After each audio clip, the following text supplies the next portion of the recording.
Noah is actually a term that was given as a biblical term. He was actually the very last of these Predian kings of one of these original 5 cities of Sumer. Are we looking at the traces of a forgotten episode in human history, I think? So I think that's what's going on here. Would it be fair to say that there's an element of a rediscovery of technology from the past? I think it would be fair to say yes. Have you ever wondered about the legend of King Gilgamesh and the ancient city he ruled?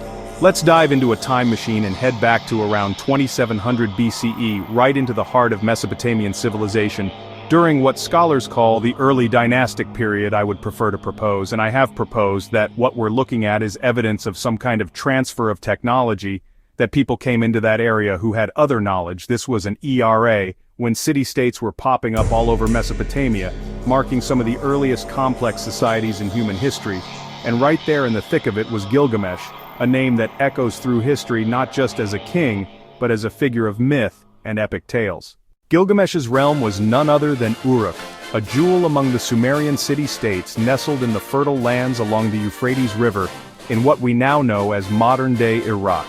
This is a very neglected area of the world, as far as deep and ancient archaeology goes. Picture this, a bustling urban center alive with the hum of marketplaces, the grandeur of massive temple complexes, and the imposing presence of the legendary Uruk wall said to be built by Gilgamesh himself. It's interesting that the patterns are geometrical.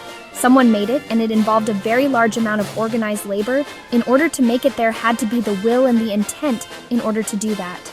Uruk wasn't just any city. It was a beacon of culture, economy, and innovation, credited with many firsts in human civilization, including the invention of cuneiform writing.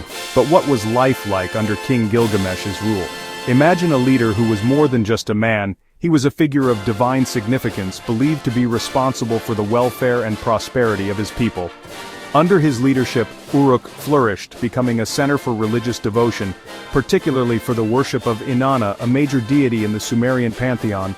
Gilgamesh's Uruk was a city that represented the zenith of Sumerian engineering, architecture, and social organization, boasting a population that highlighted its status as one of the world's largest cities at the time. During his reign, Gilgamesh would have been the linchpin in the city's governance, overseeing administrative decisions, religious practices, and military campaigns to safeguard Uruk's interests. His leadership likely saw the construction of monumental projects that not only enhanced the city's splendor, but also its defenses, ensuring Uruk's prominence in the annals of ancient history.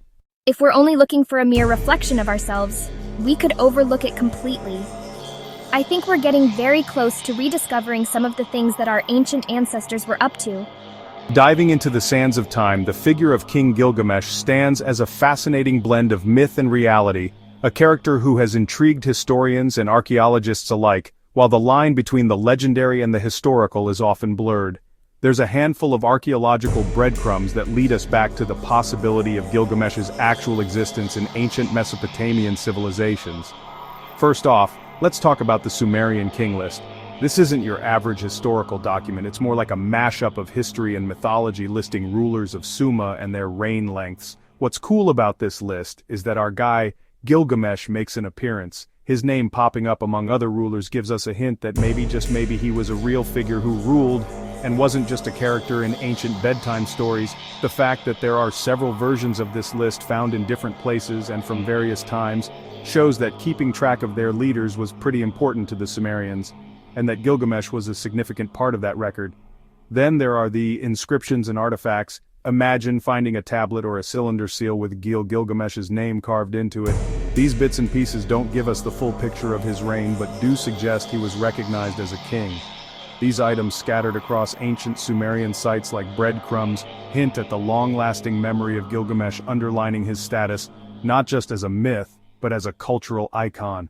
Diving into the ancient world, let's explore one of the oldest stories ever told. The Epic of Gilgamesh picture. This clay tablets etched with cuneiform, the very first writing system cooked up by the ingenious Sumerians. This epic isn't just a tale, it's a journey back to the 3rd dynasty of Ur around 2100 BC, though its roots stretch back even further through earlier Sumerian poems about our hero Gilgamesh. The story of Gilgamesh came to light in the modern era, thanks to 19th century archaeologists rummaging through the ruins of Neva's library. Imagine piecing together a jigsaw puzzle of ancient clay fragments. each piece a window into the epic's soul-stirring narrative. Sure, some parts are missing, lost to time, but what remains is a testament to human creativity and spirit. Now onto Gilgamesh himself. This guy was not your average ancient king described as 23's god and 1/3 human. He was a force to be reckoned with. His divine lineage gave him superhuman strength and courage, setting him leagues apart from mere mortals, and even other mythical heroes. The epic's narrative is a roller coaster of adventures and quests, showcasing Gilgamesh's thirst for glory and eternal fame. Take his trek to the City Forest to defeat Humbaba. For example, it's the stuff of legends, a clear display of his heroism. Yet it's the death of his friend Enkidu that turns his world upside down, launching him on a quest for immortality and leading him to confront the harsh truth of human mortality. Speaking of Enkidu, his friendship with Gilgamesh is nothing short of transformative. Enkidu, created by the gods from the wild to temper Gilgamesh's arrogance, ends up becoming his soulmate. Their bond is a powerful narrative force illustrating how deep connections can foster personal growth and lead to profound realizations about life and oneself at its core. The Epic of Gilgamesh is rich, with themes that resonate deeply with the human experience. It's a tale of the relentless search for fame and the universal quest for immortality, only to find that death is an inescapable part of life. The story underscores the importance of friendship and how it shapes our journey towards understanding and accepting our humanity. In the whirlwind adventure that is the Epic of Gilgamesh, we're treated to some of the most captivating encounters between I am mortal and the divine. You'll find anywhere in ancient literature. Gilgamesh's quest is not just a tale of heroism and the search for eternal life, it's a deep dive into the complex dance between gods and humans in Mesopotamian culture. Take for instance Gilgamesh's meeting with Utnapishtim, the ancient world's version of Noah. Imagine sitting down with someone who survived a world-ending flood, all because a god gave him the heads up to build a boat. This isn't just an incredible survival story, it's a pivotal moment for Gilgamesh. He's on a quest for immortality, and here's Utnapishtim living proof that the gods can grant such a wish. The story of the Great Flood, where the gods decide to reboot humanity, but spare Utnapishtim, mirrors the power the Anunnaki wield in Mesopotamian myths, making life and death decisions over humanity's fate. Gilgamesh's journey is peppered with divine interactions that really make you think about the ancient Mesopotamian view of the cosmos. There's Enkidu, Gilgamesh's partner in crime, who was literally made by a goddess, because the gods felt Gilgamesh needed to tone it down a bit. Then there's Ishtar, the goddess of love and war, who doesn't take rejection. Well, after Gilgamesh turns her down, she sends a celestial bull to Rakshop as payback. And let's not forget about Humbaba, the fearsome guardian of the City Forest appointed by the god Enlil-Gilgamesh. And Enkidu's battle with Humbaba isn't just an epic fight scene, it's a narrative about human ambition clashing with divine intent. Throughout his quests, Gilgamesh keeps in touch with the sun god Shamash, who's like a divine mentor offering guidance and support. It's fascinating to see this godly figure taking an active interest in Gilgamesh's endeavors. Even Gilgamesh's mom Ninen gets in on the divine action. Though she's more of a minor goddess, her interventions on her son's behalf highlight the intimate relationship between the gods and Gilgamesh, blurring the lines between the celestial and the terrestrial. Heading back into mesmerizing world of ancient Mesopotamia, and you'll encounter the Anunnaki, a group of deities whose stories weave through the heart of Sumerian and Ardean mythology. These mythologies, among the oldest in human history, share a fascinating pantheon of gods, with the Anunnaki holding a special place. Interestingly, over time, some Anunnaki began to be associated with celestial bodies. This transition highlights their growing significance in Mesopotamian astrology and cosmology, where the movements of stars and planets were seen as divine messages. The identification of certain Anunnaki with the Sun, Moon, and Venus, for example, lent these celestial bodies a sacred significance, connecting the dots between the heavens and the divine drama of the gods. You had survivors of two types: those who survived by the luck of the draw, and those who survived because they knew it was going to happen. They planned for, they prepared for it. You think they knew it was going to happen? I think we could make a strong argument there was somebody did know. The Nibiru Cataclysm theory and Randall Carlson's repeating Cataclysm theory both delve into the realm of catastrophic events impacting Earth, yet they stem from markedly different foundations and implications. Now what we do is we throw some type of an impact into the mix. It seems to fill gaps that were, at this point, still unexplained. The Nibiru Cataclysm theory posits the existence of a rogue planet Nibiru which supposedly passes through our solar system with an elongated orbit, causing gravitational upheavals and potentially catastrophic events on Earth every 3,600 years. This theory, largely based on interpretations of ancient texts, emphasizes a single extraterrestrial trigger for apocalyptic events. In contrast, Randall Carlson's theory is grounded in geological and astronomical evidence suggesting that Earth has undergone periodic cataclysmic events due to a variety of natural causes, including comet impacts, volcanic eruptions, and ice age cycles. One of the scenarios would certainly suggest that there were extreme climate changes. Carlson, a self-taught geologist and scholar of ancient mythology, argues that these repeating cataclysms have shaped human history and the Earth's geology over millennia, while the Nibiru theory focuses on a specific externally driven cataclysm linked to ancient myths. Is there a possible hidden connection between Earth's cataclysms and Nibiru in space? There had to be something we needed to look at that triggered the extreme climate changes that we do see. The term Nibiru is deeply embedded in Sumerian and Babylonian mythology. It's a name that not only evokes the mysteries of the stars, but also connects us to the divine beliefs and astronomical prowess of ancient Mesopotamian cultures. So when we're looking back at those are the people that are sort of reinventing and relearning. Well, part of our modern psychology is to imagine that we are somehow so far advanced. Nibiru is linked to the god Marduk, a central figure in the Babylonian pantheon. Marduk represents the meeting point of power, divinity, and cosmic order, highlighting Nibiru's immense significance in religious texts, and its crucial role in the astronomical and calendrical systems of that era.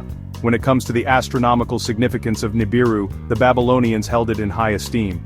Nibiru was considered the highest point of the ecliptic, marking the summer solstice's position.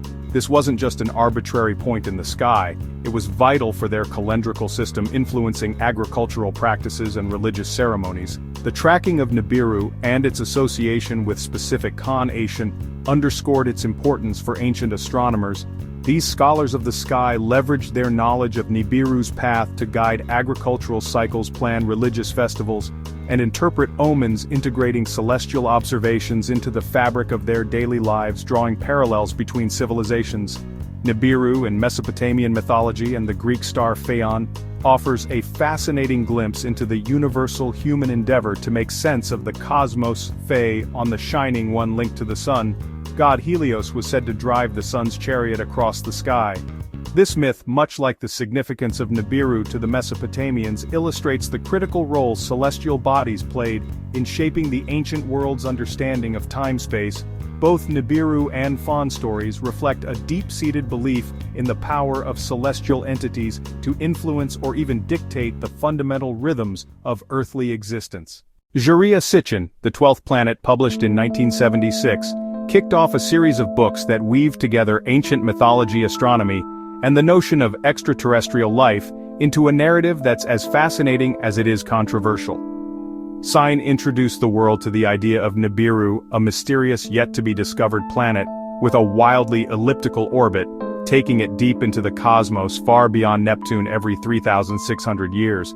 But where did such an out-of-this-world theory come from? Sitchin's answer, ancient Sumerian uniform tablets, which he interpreted as chronicling the existence of this 12th celestial body in our solar system. If you also count the sun and moon, at the heart of Sitchin's theory lies the Anunaki, a race of advanced beings from Nibiru who supposedly visited Earth about 450,000 years ago.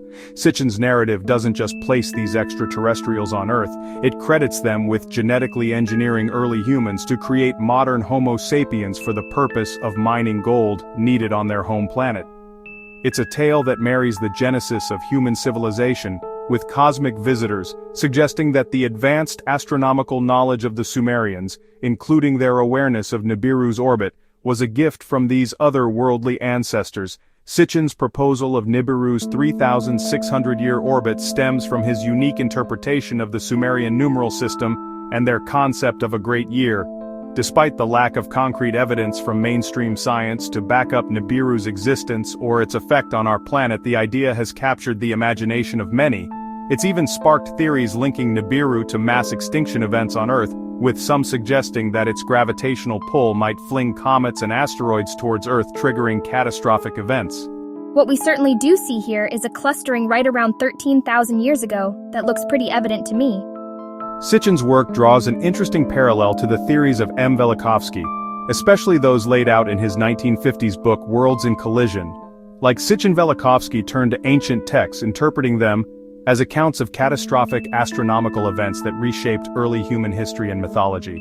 However, Velikovsky focused on collisions within our inner solar system, while Sitchin took the narrative further into space, introducing an extraterrestrial dimension with the Anunnaki and their distant, unseen home planet Nibiru. Both theories, while outside mainstream scientific consensus, offer a tantalizing glimpse into the possibility that ancient myths might hold more truth about our universe and origins than we've traditionally believed. So here we got mythology MH, and here we have scientific evidence that Earth was blasted. As the Mayan long count calendar ticked down to its final days in December 2012, the world was abuzz with talk of apocalyptic predictions. Central to the frenzy was the mysterious planet Nibiru, a rogue celestial body rumored to be on a collision course with Earth. This blend of ancient prophecy, modern-day conspiracy, and astronomical speculation had people everywhere wondering if we were on the brink of cataclysmic destruction.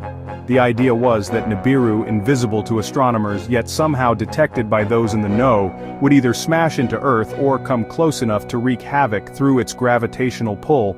NASA, stepping into the fray, did something quite unexpected for a scientific organization. It directly addressed these doomsday predictions. The space agency was clear there was no evidence of Nibiru, nor any celestial threat looming on the horizon. If a planet were barreling towards us, it would have been spotted by countless eyes scanning the skies, both professional and amateur. NASA's extensive sky surveys, including those by the Wide Field Infrared Survey Explorer, had turned up nothing that could be the mythical Nibiru. Enter Randall Carlson. A self-taught geologist with a penchant for catastrophism, Carlson has delved deep into Earth's geological record, uncovering evidence of repeated cataclysmic events that have dramatically reshaped our planet. From rapid climate shifts to massive floods and comet impacts, his research paints a picture of Earth's tumultuous history and its impact on human civilization. This is where things get interesting. Could a hypothetical Nibiru fit into this pattern of cataclysms? Some might speculate that if Nibiru X existed, its elongated orbit could coincide with these catastrophic periods, possibly acting as a gravitational catalyst for comet showers or other disruptive events. The broader scientific community, however, frames these cataclysms within the context of natural Earth processes and known astronomical phenomena. Events like asteroid impacts, supervolcanic eruptions, and ice age cycles are recognized as part of Earth's dynamic history, but are attributed to natural causes rather than the influence of an unseen planet. The dialogue between speculative theories like Nibiru and the scientific exploration of Earth's cataclysmic past, as undertaken by researchers like Carlson, underscores our fascination with cosmic disasters. It reflects a deep-seated curiosity about the forces that have shaped and continue to influence our planet. While one path ventures into the realm of myth and pseudoscience, the other seeks to unravel the mysteries of our world through the rigorous lens of geology and astronomy. Together, they highlight our ongoing quest to understand the cataclysmic events that mark Earth's history and the cosmic ballet that plays out above us.